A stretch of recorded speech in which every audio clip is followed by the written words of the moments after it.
మూల్య gynaecologist. చాలామంది ఇప్పుడు pregnancy రాగానే థర్డ్, ఫోర్త్ మంత్ నుంచే నార్మల్ అవుతదా? సిజేరియన్ అవుతుందా? అని అడుగుతారు. అది ఎప్పుడైనా సరే పెయిన్స్ స్టార్ట్ అయినప్పుడు హెడ్ ఎలా దిగుతుంది? కాంట్రాక్షన్స్ ఎలా వస్తున్నాయి? బేబీ ఎలా ఉంది? ఇవన్నీ బట్టి gynaecologist on the spot decide చేయాలి. మదర్, బేబీని దృష్టిలో పెట్టుకొని నార్మల్, సిజేరియన్ ఉంటది. చాలామందికి అరెస్ట్ ఆఫ్ లేబర్ అంటాం. అంటే బాగా పెయిన్స్ వస్తాయి కానీ ఒక్కోసారి ద్వారం తెరుచుకోదు.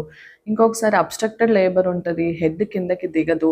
ఇంకొకటి మదర్ బాగా ఎగ్జాస్ట్ అయిపోతారు. డీహైడ్రేట్ అయిపోతారు. బేర్ డౌన్ చేయడానికి ఎఫర్ట్స్ సరిపోవు మదర్‌కి. ఒక్కోసారి మధ్యలో బేబీ మెకోనియం పాస్ చేయొచ్చు. అబ్నార్మల్ సీటీజీ రిపోర్ట్స్ రావచ్చు. సో, ఇవన్నీ ఫ్యాక్టర్స్ డిసైడ్ అవుతాయి నార్మల్‌కా, సిజేరియన్‌కా అని. పేషెంట్స్ చాలామంది ప్రెగ్నెన్సీ రాగానే ఫస్ట్ నుంచే మా అమ్మాయి నొప్పులు ఇవ్వలేదేమో, మా అమ్మాయి చిన్నమ్మాయి పనేం చేయలేదు, చాలా బాగా చూసుకోవాలి అనుకుంటారు. బాగా చూసుకోవాలి అంటే అసలు ఏమి పనులు చేయించరు.